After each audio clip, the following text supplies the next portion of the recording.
The most common question I get is, when is the best time of year to buy a vehicle? How do I get the best deal? It's an open conversation, and if you want to hear more, stay right with us.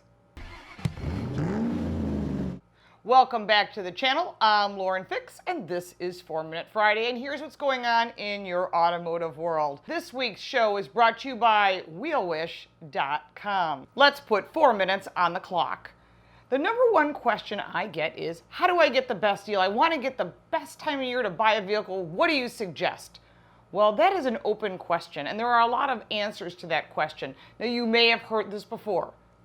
End of the month, or end of the model year, or on a Monday, or on a rainy day, or at the end of the year, or October, November, December. All those are correct answers. Now, why is June a good month to buy cars? Because this is a model year change. And there's also a lot of vehicles ending, such as the Chevy Cruze, and a lot of the sedans that are being offered both at Chevy and at Ford and at other General Motors product lines. And then in addition, there's other vehicles that are being rolled out while new vehicles are rolling in, whether you're looking at a premium level or you're looking at your average vehicle. So those are really good times to buy a vehicle. On a rainy day, it's a good day because no one's buying cars. Who wants to test drive a car in the rain? If you're looking for a deal, you might at the end of the month. That's the most important one. Why? Because there's something called floor planning. Now, floor planning means that all the dealers, as they buy cars from that manufacturer, whatever brand it is, they have to pay for that car. And that's a lot of money. Think about how many cars some of these lots have sitting on them. So what do? So now you're in this situation where, like, as a dealer, I got to pay finance charges every month. But when do they charge it? At the first of the month. So that's why the end of the month is important. There's usually sales going on. There's usually all kinds of contests going on. There's some vehicles they just need to get off the lot because they got 2020s coming in or whatever year you may be watching this.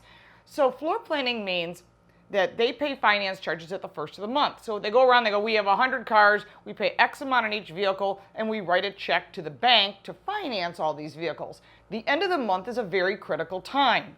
It's a time where they want to get rid of those vehicles so they don't pay finance charges. That makes sense to everyone. However, the first of the month, they've already paid the finance charges, and they may not be as flexible on the 5th day or the 10th day of the month as they are on the 25th day of the month or the 30th of the month. That's when they're really hot and bothered and want to get rid of these vehicles. Now, if a salesperson has already reached their contest goal and they're leading way out, they may want to do another deal. They may not be as flexible as someone who hasn't met their goal because it's the way they get paid. It's a part commission and a base also. So if you know anything how these dealers get paid, you'll know that the end of the month is very important. Now, if you're looking for a deal, there's lots of places to get deals. You can look at wheelwish.com, you put in your information, you put a small deposit down, and they send out whatever exactly you're looking for to all that brand. For example, you're looking for a Hyundai, they'll send out to all the Hyundai dealers, and someone will hit, I want that deal, and it's done. Sort of like Priceline for cars. Now, if you're saying, well, I want to just do it myself, I want to go to my local dealer, based on your comments, I get a lot of comments saying, well, my local dealer doesn't carry manual transmissions, or my local dealer only carries performance cars. You know, there's something called the internet. You're on it right now. Check with the other dealers in the area. You can do this yourself. You can actually go to every single dealer that's within a reasonable driving distance if you want to do that. I've flown places and picked up cars and look at their inventory, and you can see what they have left. If they've got one limited version and you want a base model, well, then you're probably not going to be getting the deal on the limited, but you might get a deal on a lesser valued vehicle.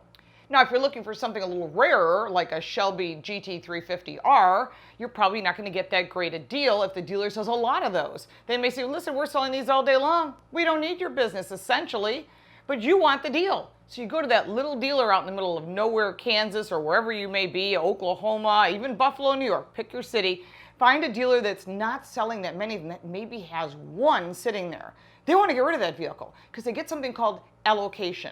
When they sell that vehicle, they have the opportunity to buy the next model year. If they don't sell that vehicle and it has to be dealer traded to another, they could potentially lose that allocation.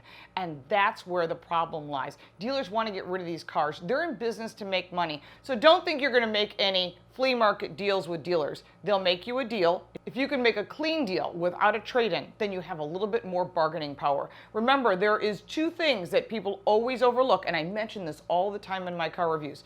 There is a conquest discount and there is a loyalty discount. So if you stick with that brand, you're a GM guy all the way and you stick with GM, they want you to stay. They're going to offer you a loyalty discount. Now, obviously, if you're buying a Chevy Sonic versus buying a Corvette, it's going to be less money. But if you're very loyal to a brand and you're a GM guy and you go, I'm going to Audi, I'm going to go buy an Audi because they make the best vehicles in my mind, well, then Audi's going to want a conquest discount. So when you change brands, always ask. Don't forget there are also military discounts, there's new college graduate discounts, there's first driver discounts, and if you don't go on the website and read that small print, you're going to miss it. And if you leave the money on the table, nobody gets it. That means the dealer gets it. There is a lot of negotiation power, and if you're really not sure how to do it and you're really uncomfortable, there's tons of websites like WheelWish that can help you do it for you, especially if you're not a negotiator. But the key is to do your research, do your homework, drive the car. The seat will never get more comfortable, the visibility will never get better, but if you find something you love and want,